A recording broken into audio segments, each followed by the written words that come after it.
बंदौ गुरुपद पदुम परागा, सुरचि सुबास शरस अनुरागा। अमीय मूरि मैं चूरन चारु, समन सकल भव रुज परिवारु।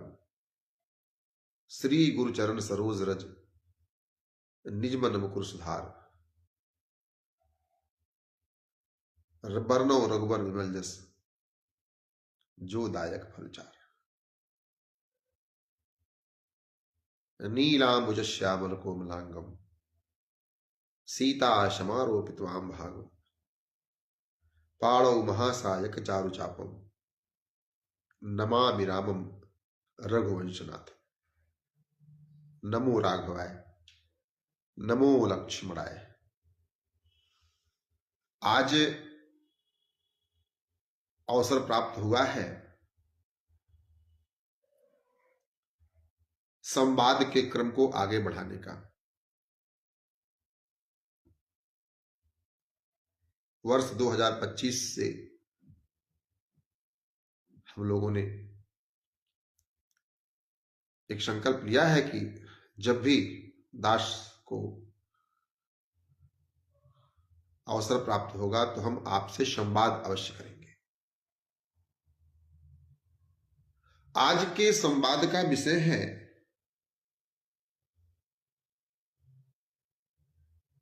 किस पर विश्वास करें ताकि हमारा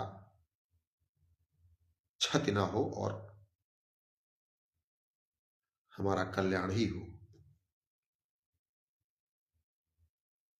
एक बार पुनः सुने, हम किस पर विश्वास करें ताकि हमारा क्षति ना हो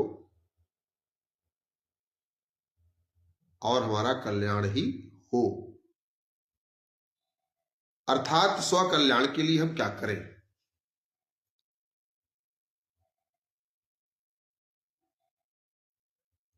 वर्तमान परिवेश में जो वातावरण है समाज का,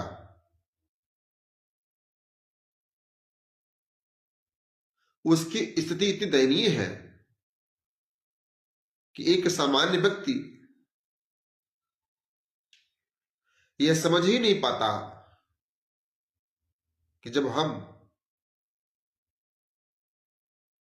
हरि भक्ति पथ पर चलना चाहते हैं तो किसका अनुकरण करें, किसका अनुसरण करें ताकि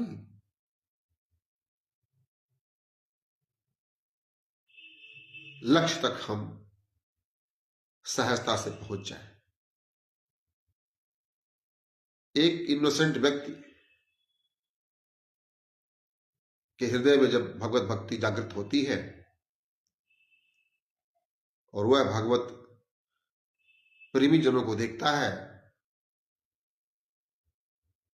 तो वह यह समझ नहीं पाता कि कौन अच्छे हैं कौन सच्चे हैं। अच्छे और सच्चे में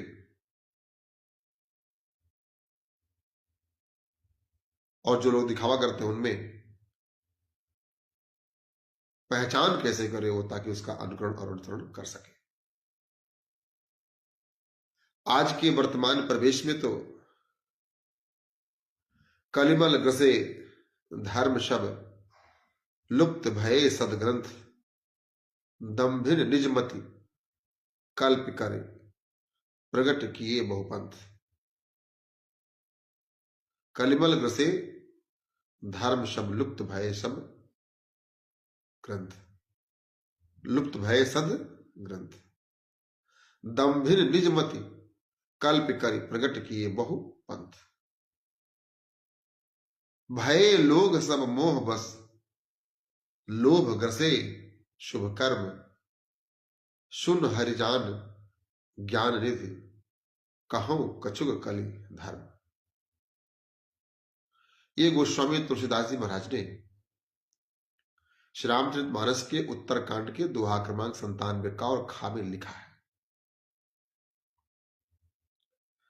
कि कलयुग में कलिमल ग्रसे धर्म शब्द, लुप्त भय सदग्रंथ। कलयुग ने सभी धर्मों को अपना ग्रास बना लिया है, अर्थात सभी धर्मों के लोग आडंबरी हो गए हैं, कलयुग के प्रभाव से प्रभावित हो चुके हैं। लुप्त भय सदग्रंथ, गुरुजनों के द्वारा प्रतिपादित सदग्रंथ भी अब लुप्त हो गए हैं। दंभिन निज मति कल्प कर प्रकट किए बहुपंथ, और दंभी लोग, झूठे लोग, मक्कार लोग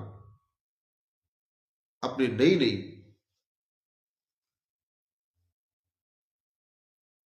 विचारधाराओं के साथ नए नए पंथ को उत्पन्न कर दिए हैं।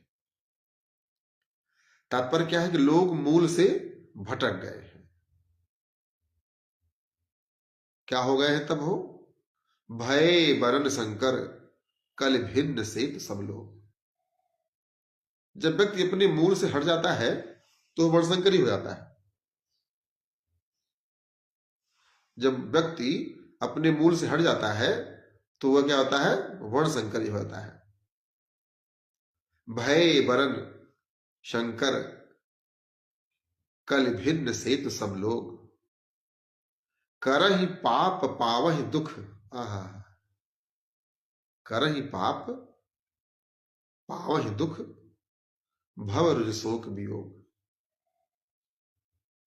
लोग अपनी मूल का परित्याग करके वर्णशंकरी होकर के अपना जीवन व्यतीत कर रहे हैं, और मात्र जीवन व्यतीत नहीं कर रहे हैं बल्कि तरह तरह के पाप भी कर रहे हैं, जिसके कारण उनको अतिशय कष्ट का सामना करना पड़ रहा है, अर्थात अतिशय दुख में जीवन व्यतीत करना पड़ रहा है, अर्थात उन्हें कष्ट भोगना पड़ रहा है। श्रुति सम्मत हरिभक्ति पथ संजुत विरत विवेक, तेहि न चलहि नर मोह बस, कल्प ही पंथ अनेक। हरिभक्ति पथ पे न चल करके वह तरह तरह के पंथ का अनुसरण करके अपने जीवन को सर्वदा के लिए नष्ट कर ले रहे हैं। ऐसा भाव गोस्वामी तुलसीदास जी महाराज ने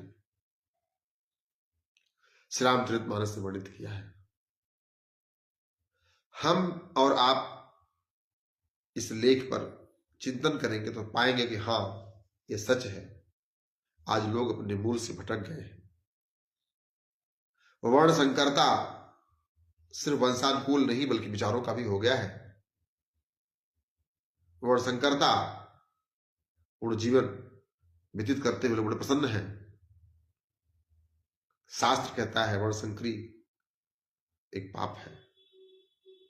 लोग कहते हैं क्या हुआ, हमने तो प्यार किया। प्यार अंधा होता है और तरह तरह की बातें करते हैं। नहीं, जो आनंद नियमित होकर के जीवन व्यतीत करने में है वह अमर्यादित होकर के जीवन व्यतीत करने में नहीं है। प्रायः हम और आप ये सोचते हैं कि नियमावली बंद करके हमें अंकुश लगाया जा रहा है या हमें अंकुशपूर्ण जीवन व्यतीत करने में बाध्य किया जा रहा है। नहीं, ऐसा नहीं है। जब आप नियमित जीवन व्यतीत करते हैं, जब आप अपने जीवन में मर्यादा पूर्ण व्यवहार करते हैं, तो आपको अद्भुत आनंद की प्राप्ति होती है। आपका चित्त शांत रहता है और आप सदैव प्रसन्न ही रहते हैं। आपके जीवन में अप्रसन्नता का पदार्पण होता ही नहीं है। इस दिव्य और अलौकिक शक्ति का अनुभव प्राप्त करने के लिए आपको मर्यादित होना ही पड़ेगा, अन्यथा भय वरण संकर कलि भिन्न सेतु सब लोग, करहि पाप पावहि दुख, भय रोज शोक वियोग। अन्यथा आप अपनी मर्यादा का खंडन करते हुए पाप कृत्य कर रहे हैं। वो जो सुख आप प्राप्त कर रहे हैं बेसिकली वही आपके दुख का मूल है। आपको लगता है कि आपने मर्यादा तोड़ करके अपनी लक्ष्य प्राप्ति कर ली है और उससे आपको सुख मिलता, परंतु नहीं। यही मर्यादा को तोड़ करके लक्ष्य प्राप्त करना ही आपके जीवन का दुखद हिस्सा होगा, और यह आपको इतनी वेदना प्रदान करेगा कि आपका जीवन तो रहेगा परंतु प्रसन्नता आपकी इसमें चीज नहीं रहेगी। तो आज का मेरा भाव इतना ही है, मर्यादित जीवन ही हमें प्रसन्नता, आनंद, परमानंद, परमात्मा की शक्ति का बोध करा सकती है। अमर्यादित जीवन आपका सब कुछ नष्ट कर सकती है। इसलिए आज के संवाद में मैं दास निरंजन वशिष्ठ आपसे मात्र इतने प्रार्थना करता हूं, नियमित जीवन जिए, संयमित रहे, तभी आप प्रसन्न हो सकते हैं।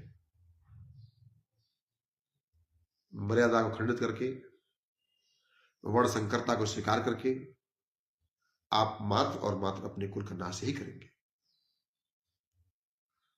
यदि आपने दुख को ही सुख मान लिया है तो यह आपका जीवन है। बहुत से लोग ऐसे हैं जो अपनी वेदना में ही जीवित रहना चाहते हैं। ठीक है, वो आपका जीवन है, मैं आपको बाध्य नहीं करता। अच्छा, मैं क्या बाध्य करूंगा? मैं तो ऐसे ही अनायास बिना आपके बुलावे पे भी आपके पास किसी न किसी माध्यम से आकर के धर्मगत वार्तालाप करता हूं, ताकि यदि एक व्यक्ति भी इस वार्तालाप का लाभ प्राप्त करके अपना जीवन संयमित और मर्यादित कर ले, तो मेरे वक्तव्य का, मेरे इस संवाद का प्रतिफल प्राप्त हो जाएगा। तो मैं विनती करूं आपसे कि गोस्वामी जी का जो भाव है, श्रुति सम्मत हरिभक्ति पथ संयुत विरत विवेक, तेहि न चलहि नर मोह बस कल्प ही पंथ अनेक। हरिभक्ति पथ के पथिक बनिए, अपनी कल्पनाओं के आधार पर जीवन मत व्यतीत कीजिए, अन्यथा आप दुख के भागी होंगे। आप मात्र और मात्र हरि भक्ति पथ के ही पथिक बने, नाना प्रकार के आडंबरों से बचे, सहजता सरलता से अपना जीवन व्यतीत करें, अनायास आप उलझे नहीं किसी से। प्रेम, समर्पण, त्याग, ये बड़े बड़े शब्द हैं, परंतु इनका अपने जीवन में प्रयोग करके जगत को अपना बनाइए। जगत आपका बनने को तत्पर है, तैयार है। हम जो भी करें, हम जो भी सोचें, उसमें जगत हित निहित हो, तभी हमारे जीवन का सार है। अन्यथा जीवन तो है, परंतु इसमें उत्कर्ष नहीं है, इसमें उत्साह नहीं है, इसमें सृजनात्मक शक्ति नहीं है, इससे सृजन नहीं हो सकता, तो जीवन व्यर्थ ही है। आप अपनी ऊर्जा का प्रयोग सृजनात्मक रखें। आप अपने व्यवहार को जगत कल्याणकारक रखें। आप अपनी वाणी से, अपने मन से, अपने वचन से सदैव प्रसन्न भाव को ही व्यक्त करें, आनंद प्रदान करने वाले भाव को ही व्यक्त करें, और अपने इष्ट पर पूर्ण विश्वास रखें। मुझे पूर्ण विश्वास है आपका जीवन मंगलमय होगा और यही आपके जीवन का उद्देश्य भी है। आज हम लोगों ने संवाद का विषय रखा, किस पर विश्वास करें। तो श्री रामचरितमानस के उत्तरकांड के दोहा क्रमांक 108 नहीं 100, हाँ उत्तरकांड दोहा क्रमांक 100 के खा में लिखी हुई बात माने। श्रुति सम्मत हरिभक्ति पथ, यह शास्त्र सम्मत है। हरिभक्त पथ के पथिक बने और अपने जीवन को परमार्थ में लगाते हुए, स्वार्थ का त्याग करते हुए, निश्चल और निष्कपट भाव से प्रभु चरणों में अनुराग रखते हुए अपने जीवन को व्यतीत करें। निश्चित ही आपको सब कुछ प्राप्त हो जाएगा। जय सिया राम, सादर प्रणाम। पुनः हम लोग मिलते हैं